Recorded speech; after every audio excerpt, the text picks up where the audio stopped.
Welcome to the OnTarget HTML5 website YouTube channel. OnTarget HTML5 is dedicated to teaching web development technologies in HTML5, HTML, CSS, CSS3, PHP, MySQL, Flash, and the XML scripting language. We'll also be adding a JavaScript section to the website over the next few months. I hope you enjoy the tutorial. Welcome to the Flash Essential Training Series. I'm Mike King, your host. And in this tutorial, we're actually going to talk about communicating with movie clips in ActionScript 3. So in this tutorial, we're going to start our journey by learning how to communicate with objects in ActionScript 3. The first thing we need to do in order to communicate with Flash is to make certain that the items we want to communicate with are converted to symbols, and a symbol is a type of predefined class inside of ActionScript 3. What we're going to do is bring some movie clips onto our stage, give them instance names so then we can communicate with them using ActionScript 3, and then we'll also add a shape to this stage and convert it to a movie clip and communicate with that also. So let's move into our development environment and work through some exercises. Alright, so I'm going to go ahead and drop out of our presentation. Let's go back into our development environment. I'm going to open up Flash. I'm using Flash CS55 for this particular example.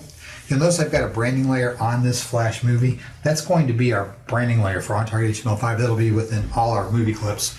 So you can just kind of disregard that layer. Let me go ahead and save this file. And what I want to do now is I want to add a layer to our timeline. So I'm going to come right up here, I'm going to select that branding layer, and I'm going to either add a layer using my icon for the new layer, or I can actually just right click to add a new layer. I'm just going to go ahead and use the icon, and I want to name this layer graphics. Go ahead and hit my enter key. And this is the layer we're going to be working with for the first part of this exercise. So I'm going to select frame 1 of my graphics layer. So I'm just going to click right in frame 1 if you're not familiar with how we use Flash. I'm going to select my rectangle tool, and that's going to be, you notice I've got my toolbar, my graphics tools are on the left, and I've got all my panels on the right. That's the way I normally keep my screen set up with my timeline at the top. If you want to go ahead and pause the movie, you can go ahead and mimic my screen. Or you can just work with the screen as you're most comfortable with, because you can use your toolbars in any way. I'm just going to go ahead and select my rectangle tool. I want to select the rectangle. I'm just going to confirm that I've got a fill color and a line color for my rectangle. And I'm going to go ahead and just draw a small rectangle on our stage. Again, it can be any size you want, any colors you want to use. It's not really going to make a difference for this particular exercise. Then I want to use my selection tool, and there's a couple ways we can do that. We can actually use the V key, which is the shortcut for the selection tool. I can just press the V, or I can just go up here and select it from my panel. And I'm going to go ahead and select my rectangle. And the first thing I want you to notice is that we've only selected the fill if I click in the rectangle itself. And that's something with Flash you need to understand. I can actually select the fill and move the fill out by itself. I'm going to go ahead and do a Control Z to undo that. If I wanted to select the entire rectangle, I can do it a couple of different ways. I can either drag all the way around it. Now I have the fill and the line color, or I can just double click it. And you'll notice the difference in the selection. You'll notice that now it expands that line color around it. If I just select the fill itself, it's a very light selection. If I double click, it actually becomes very dark, and it highlights that line color around the outside of the rectangle. So again, something to keep in mind, I'm just going to use the selection tool. I'm going to drag around the entire rectangle to select it. And on my menu bar, I want to go ahead and convert this to a symbol. A couple different ways that we can do that. We can actually go under the Modify menu, Convert to Symbol, or what I like to do is I actually like to use my shortcut key, so I'll make sure it's selected and press F8, and that will bring up my Convert to Symbol dialog box. And we'll be using this a lot throughout these tutorials, so it's something to get used to. What I want to do in here is I want to make certain that this is set as a movie clip. I've got my registration in the upper left hand corner, and I just want to give this a name of MC Rectangle. So I'm actually going to convert this to a symbol with the name of MC Rectangle. That's just telling me it's a movie clip and that I've just named it Rectangle to be a little bit descriptive of what I'm doing. Then I'm just going to go ahead and click that OK button. So now you'll notice that that symbol is different than it was in our original rectangle. Now if I click on it, I'm actually selecting the rectangle itself, the symbol, not just the drawn object, because the drawn object no longer exists. We've converted it to a symbol. what I do want to do is I want to show you that when we did that, it actually became a part of our library. You'll see now that we have this MC rectangle that's in the library that we're going to be working with throughout this demonstration. So it's become a part of our library. And again, if you don't have your library panel up, you can actually select it under the Windows menu. Just go ahead and select library. So if you want to see it in your toolbars, I actually have mine docked on the right hand side of my screen. I have actually the internal library and an external library that are docked on the left hand of my screen, and you'll see why as we move through the tutorials how I use those. So now I'm going to make sure that my symbol's selected, and I want to go up and look at the properties for this particular symbol. So I'm going to select the rectangle, go up here, and again, my properties panel I have docked on the right hand side of my screen. You can actually bring yours up again under the drop down window. You can select the properties if you want to bring it out. So what I want to do now is I want to discuss how I use my properties panel and the naming conventions that I use inside of ActionScript. Instance names become a very important part in Flash, and actually in any programming language. Some simple rules should be followed when naming items. Lowercase letters for the first character. Start symbol names with a lowercase letter. You can use numbers 1 through 9 in an instance name, but not as the first character. You want to use descriptive names when you're naming items, and I tend to use camel case when naming items with multiple words. And we'll talk about that as we go through these tutorials. Remember, when referencing items in ActionScript, you must type out the assigned name exactly. So capitalization must be the same in the reference and the name, or it will not work. So this is all case sensitive, as most programming languages are. And another thing I never do is I never use special characters. Special characters can cause all kinds of problems, not only with ActionScript, but with many other programming languages. So don't use special characters inside your instance names. Also, never use spaces in your names. As I said earlier, using camel case to separate words is the best practice. If a space is really needed, if you really feel that you have to have a space inside the name itself, then use the underscore key, but don't leave a blank space. Never use periods in your file names or symbol names. Never use forward slashes, as these can be misinterpreted as path locations not only in Flash, but in many programming languages. So you never want to use a forward slash in a name of a symbol. Keep these rules in mind and you'll be well on your way to becoming a much better programmer. So camel case, no special characters. We don't start names with a number. If you're going to separate the words, you want to use an underscore. Don't leave a blank. And again, we'll go back through these over and over again as we go through these tutorials. So outside, you'll notice when I'm outside the symbol, my properties panel goes to the document itself. When I select the symbol, the properties change to that particular property. So let's explain some stuff about this rectangle. Notice here that we've got an X coordinate, Y coordinate, a width and a height. All these are adjustable not only from here, so if I want to make this 120 pixels wide, I can click it right there. 120 pixels high, I can click it right there. Now I have an exact square. If I wanted to place this exactly 100 pixels on the x-axis, it's 100 pixels from the left edge. If I wanted it exactly 100 pixels from the top axis, now it's 100 pixels from the y. And again, x is left to right, y is top to bottom. Very important that you understand these things. So let's go ahead and give this symbol a name. And up here in the instance name, I'm going to name this rectangle1 underscore MC. And I'm using the underscore MC because I'm just letting myself know when I'm dealing with this on the stage that this is acting as a movie clip. You notice when we converted it to a symbol, we left it as a movie clip. That just tells me that it's acting as a movie clip, and that's how I'm going to be treating it when I'm programming it. Instance names should follow the same conventions that we just spoke about. In other words, no special characters, no periods, no forward slashes, no spaces. Do not name the instance name the same name as I gave it in the library. In other words, you'll notice in my library, I actually called this MC rectangle, and I started the rectangle with a capital R. That's camel case.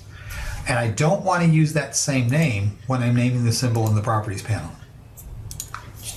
So when I'm giving it an instance name, don't use the same name that I used in the library. And you'll see why as we work through this exercise.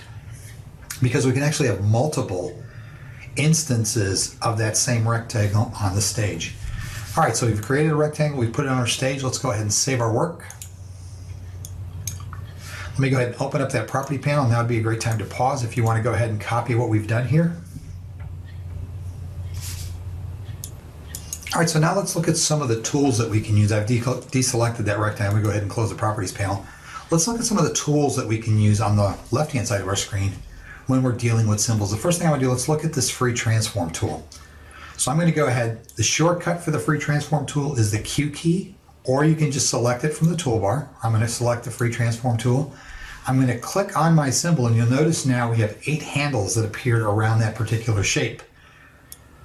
So I can position the cursor over any of these different axes to actually affect or impact this symbol. Let's go ahead and open up the property panel so you can see what I mean by impact.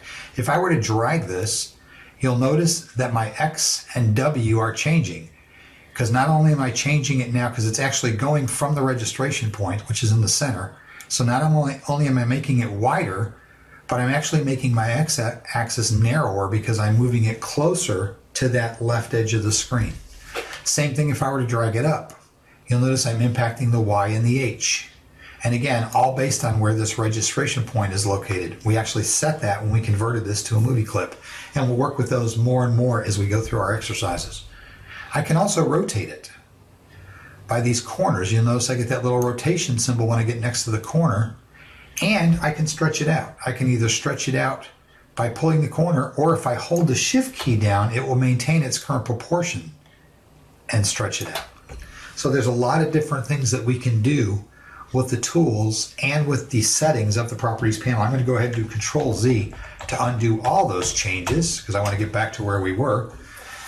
And that'll put the shape back into the way it was. So in my library panel, I'm going to go ahead and open up the library panel, my internal library. Let me go ahead and close out this properties panel, open up my internal library panel. I want to drag another instance of this rectangle onto my stage. So I'm just going to drag one more. So now I actually have 2 of these, and I actually could have dragged it from that position or actually dragged it from the name. Either way, it doesn't make a difference. So now I have 2 instances of the rectangle on my stage. What I want to do with this one, I'm going to go ahead and collapse this particular screen, collapse my properties panel. I want to go ahead and give this an instance name also. So I'm going to select that second rectangle, open up my properties panel, and I'm going to call this rectangle 2 underscore MC. And now I have 2 instances of the same rectangle. I'm going to go back to my selection tool. 2 instances of the same rectangle on my stage, but they have different instance names. So I'm going to be treating these things as if they're 2 individual objects, even though they're made from the same object inside my libraries panel. So let's go ahead and select that rectangle 2, and you'll notice we've got a lot of things that we can set here inside the properties panel. Let's go ahead and look at the tint on this particular rectangle. So I've got my rectangle 2 selected. Under my color effect, I'm going to grab the drop-down menu. I'm going to select tint, and I'm just going to select a different color. Let's give it this nice dark blue. So now I've actually got this tint, a nice dark blue, and I can actually change the settings all inside here. So if I wanted an exact color and I had the RGB values, the red, green, and blue values, I could actually punch them in, type them into these settings, and I'd get the exact color I wanted. Or if I wanted to locate an RGB value, I could select a color, and it would tell me what the RGB value is based on the 70% tint that I have. Let's put this back to 100%. That would give me a true red. So there's a lot of things that we can affect inside the property panel based on our symbols. I'm going to go ahead and select a yellow color for this. Again, just so we have 2 different colors. I could also select 20% in this particular tint if I wanted to actually make this a lot lighter. Now it's more of a greenish color because again, we're taking some of the tint out of that color and we're adjusting that from inside the properties panel. I could actually work with brightness.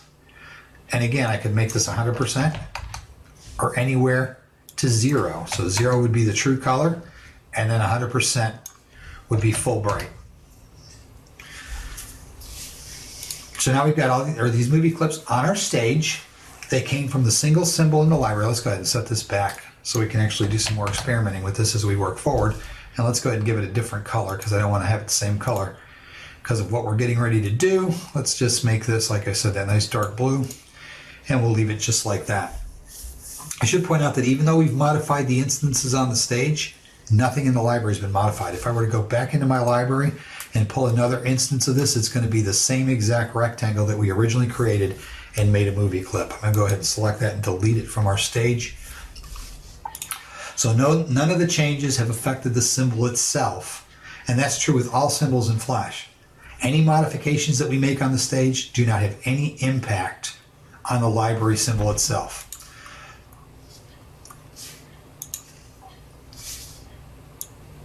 One other thing I do want to point out before we move on, let's go ahead and close this library panel. I'm going to select one of our movie clips that are on the stage and open up the properties panel. The property panel will change based on what we have selected. In other words, there's certain properties that are available for movie clips. There are certain properties that are available for buttons. There are certain properties that are available for graphics. And based on what we have selected, these properties will change. They'll either expand, we'll get more properties, or we'll get less properties based on what we have selected on our stage. So keep that in mind. We're going to see things as we work through our exercises that are going to change based on whether or not I'm working with a graphic, a movie clip, a button. You're going to see different properties inside of our property inspector. Again, selecting this movie clip, if I were to change the height of the movie clip, it's going to impact my X and Y and my width and height settings inside the property panel itself. Same thing with the free transform tool. So what I want to do now, let's name the instances so we can make changes to these instances in ActionScript. You'll notice we've given this an instance name of rectangle1_MC. This has an instance name of rectangle2, and actually I spelled that wrong. Let's go back and fix that. Rectangle2_MC. So because they have two separate instance names, they're going to be treated differently once we start dealing with them in ActionScript. Just like two individual items, even though they're created from the same library item. So let's go ahead and save that work. I think you should have everything we're doing. What I want to do now is I want to insert another layer. So I'm going to select my graphics layer and insert a layer right above it. And I want to call this layer Actions. You will see as you work through the exercises with me, and I'm also going to lock this Actions layer, I tend to keep all my actions separated from the stuff that I'm actually working with on the stage. And there'll be times as we're working through these tutorials where I'll have multiple actions layers depending upon what I'm actually referring to in those actions. If I'm working with external databases, I may create an actions layer just for those databases. If I'm working with animation, I may have an actions layer just for the animations. And again, it makes it easier for me to maintain the files and define things as the files become large, because some of the Flash files can become quite complex depending upon what we're doing. So we've created this actions layer. I'm going to go ahead and select the actions layer. I've already got it locked. I tend to keep my actions layer locked so I don't accidentally put symbols on the actions layer itself. And now I want to open up my actions panel. A couple different ways we can do that. We can actually do it from our windows. Up here we can select the actions panel. I tend to use F9, which is the shortcut in Windows, or Option F9, which is the shortcut in Mac. So I'm going to go ahead and open up my actions panel, and let's talk about some of the things that we're seeing. Since this is our first tutorial in here, let's talk about some of the things that are available inside my actions panel. I have my script pane where I actually enter all my code. That's this big open window. Then I actually have the script navigator where I can actually move around my timeline. As our timelines become bigger, we get more and more scenes. You'll see that these things are going to become very large. We can actually select different areas of the timeline right inside this navigation panel. I have my toolbar up top, which allows me to put in remarks, allows me to close that pane if I don't want to see the script, the navigation pane. I can put in remarks. I've got debug options, and you'll see as we enter code in here, all these actions or all these buttons will come alive. Not going to be using code hinting as we work through these tutorials because I want you to get used to what the language is, and the best way to do that is to actually work through the exercises and type it. You actually have code hinting available inside your actions panel. There's been some issues reported with code hinting in CS5 and CS6. I've actually done some research with Adobe or on the Adobe website. There's no real good fixes, so if your code hinting is not working, don't panic. It's something that they are aware of and they are working to try to correct it. We have code snippets. We have the actions toolbox for selecting items. We can bring up help, and again, we'll work through all that stuff as we go through these tutorials. The first thing I want to do in my actions panel is let's enter a stop command. And that actually stops the timeline from moving forward In other words, scrolling through animation as we work through our exercises. You'll see me use the stop command a lot as we work through the exercises inside of ActionScript. Next thing I want to do is I want to come down a couple lines, and I'm going to skip lines so it's easier for you to read what I'm doing. And I want to refer to my rectangle 1. And if you remember correctly, I'm going to go ahead and close this action panel. We actually gave this first rectangle an instance name of rectangle1 underscore MC.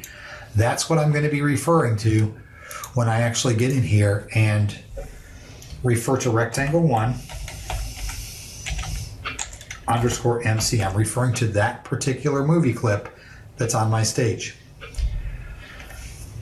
So I'm going to put a period or dot, and then I want to say alpha. So what I'm actually doing now is I'm addressing that property of alpha for rectangle1 underscore MC. And I'm going to say equals 0.5. And then I'm going to end that with a semicolon. That's how we create a statement in ActionScript. And again, you're going to get plenty of practice as we go through this. Let's go ahead and save that change. Let's close our actions panel. And now when I test this movie using Control or Enter on the PC or Command Return on the Mac, you're going to see that the alpha of this particular triangle should have decreased to 50%. And you notice it is. It's much lighter than it appears on our stage. And the reason being is because we've assigned that alpha a 0.5 inside of ActionScript. Alpha settings can be anywhere from 0 to 1. In fact, I'm going to put a little note in here because you'll have the copy of this with the exercise file if you have access to those. So the alpha settings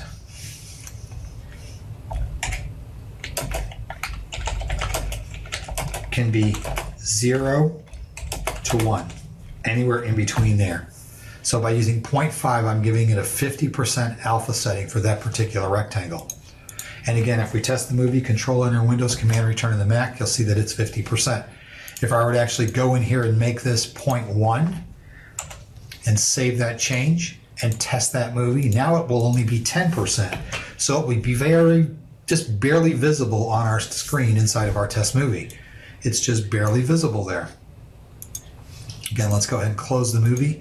And we can refer to many, many different properties or many, many different characteristics of our symbols inside of ActionScript. As we work through these exercises, you're going to see we do this with a whole lot of different things. For instance, what if I wanted to rotate?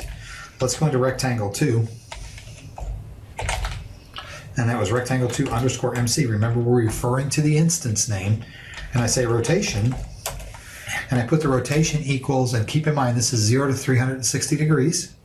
So I'm going to say rotation 90. And I'm going to end that with a semicolon.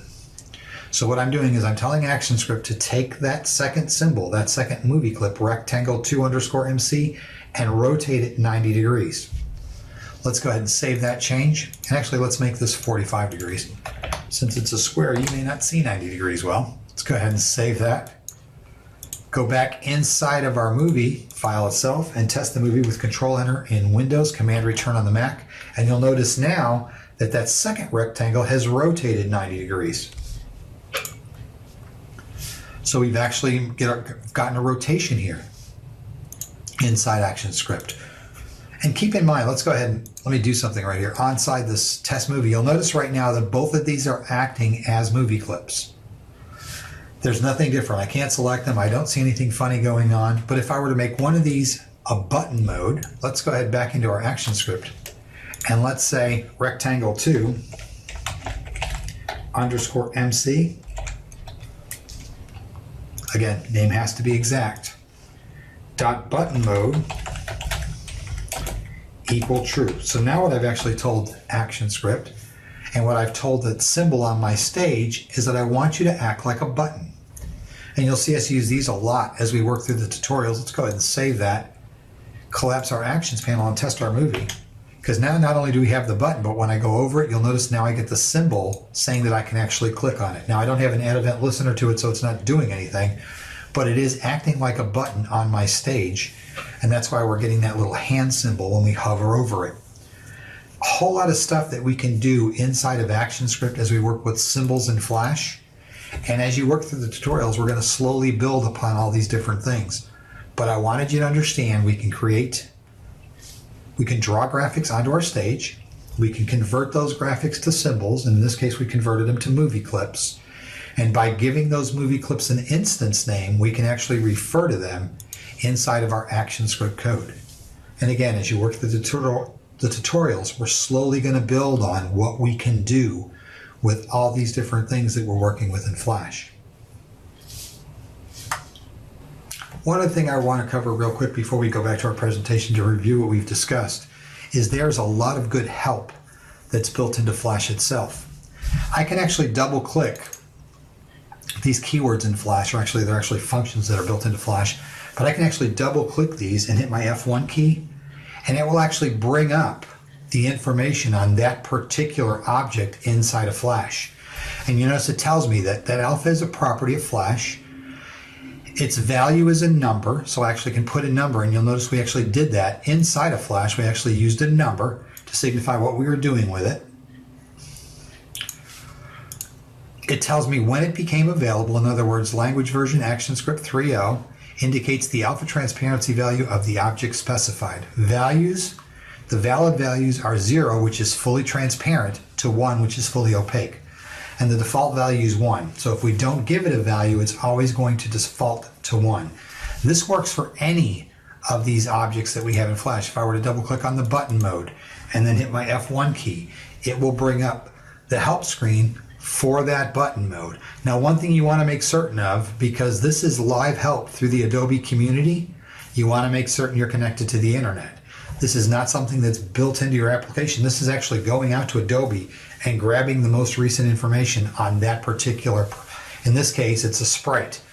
It's actually going and grabbing that information from Adobe to tell you when it was available and what we can do with it and how we can actually program it. You're going to see me use this a lot as we go through these exercises, because the Adobe help files are very helpful, not only in helping you learn what you can do with Flash inside of ActionScript, but also to give you a lot more information on those particular sprites or objects that we're using as we go through the tutorials. So keep that in mind. You can always, again, double click on any of the words in here, press F1 to bring up the help files for that particular part. In this case, that particular reference on what that rotation property does inside of Flash and ActionScript 3. All right, so let's move back into our presentation to kind of go over what we've talked about in this particular tutorial. I'm going to go ahead and minimize our development environment and go back into my presentation. So the V key is a shortcut for the selection tool. We talked about that. And best practices in naming items on our stage. This is very important, so let's keep this in mind. Lowercase letters for the first character. Start symbol names with lowercase letters. You can use numbers 1 through 9 in an instance name, but not as the first character. And again, this is all best practices. And you'll find that not only is this for ActionScript 3, but for most programming languages. Use descriptive names when you're naming your items. Use camel case when naming items with multiple words. Remember, when referencing items in ActionScript, you must type out the assigned name exactly as you named it when you're referencing in ActionScript. Capitalization must be the same in the reference and the name, or it will not work. Do not use special characters. Special characters can cause problems with ActionScript, and actually special characters can cause problems with many programming languages. So stay away from special characters when you're naming your symbols. Stay away from special characters and when you're naming your variables. These same best practices fall true with variables also. Never use spaces inside your names. As I said earlier, use camel case to separate words. If space is needed, use the underscore key. Never use periods in your file or symbol names.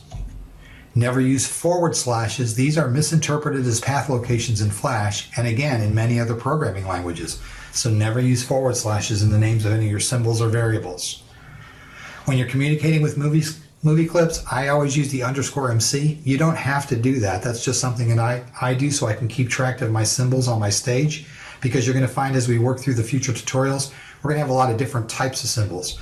So I always use that underscore MC, underscore BTN, underscore GI for gift. I mean, there's a lot of different symbols that I use, BMP, and I always use the underscore so I know what I'm referencing. Control Z to undo changes if you're working on a PC, Command Z if you're working on a Mac. We talked about the property inspector and all the properties that are available for the different symbols that we have on the stage. In this particular case, we worked with movie clips. And we looked at the property inspector where we can set instance names and tints, the X, the Y, the height, the width. Q is a shortcut key for the free transform tool. I tend to just select it off the toolbar because I keep that toolbar docked on my left-hand side. But again, if you don't have your toolbars docked and you want to get into the free transform tool, you can use the Q key as a shortcut. F9 opens the action panel in Windows. Command F9 opens the action panel inside your Mac. And again, one thing I didn't go over that I do want to go over is the preferences that I actually have set up inside of ActionScript for Flash. So let's drop into our development environment real quick, just one fast second, so I can show you the preferences if you want to match my color coding as we move forward in the tutorials. All right, let's go ahead and minimize the presentation. I'm going to go back into the Flash environment. One thing I do want to show you is because my color coding is a little bit different, and I use the color coding that I've got set because it just appears better on the screen for the recordings. If you want to match your ActionScript panel to mine, you can go up under Edit, Preferences, and it'll bring up the preference box for your version of Flash. Select the ActionScript panel, and these are how I've got my settings set up for ActionScript. And the key thing here is the colors that I'm using, because these are not the default colors for ActionScript. Again, I've actually set my colors this way because it appears better when I do the recordings. I've got my foreground set to black. My keywords are red. Identifiers are green. Obviously, my background is white. My comments will be a light gray, and my strings are going to appear as blue. I'm using a Verdana 12-point font, regular style, and I'm using that again because it's normally a little bit bigger than I would normally use when I'm writing my own code, but it does make it appear better. Let me go ahead and click OK from this panel. By the way, this would be a great time to pause if you want to go ahead and mimic these settings on your screens. Then I'm going to go ahead and click OK, but it does make this appear a little bit bigger than it normally would appear when I'm doing my normal development, and it should make it a little bit easier for you to read inside your viewer, your video viewer. So I hope you enjoyed the tutorial, and I look forward to seeing you in the next tutorial on Flash Essentials. I hope you enjoyed the tutorial. Don't forget to subscribe to our YouTube channel so you can be notified of tutorials as they're posted. And don't forget to check out our website, www.ontargethtml5.com, for a complete listing of all the tutorials that are available for viewing. There's many more than we don't have posted up on YouTube.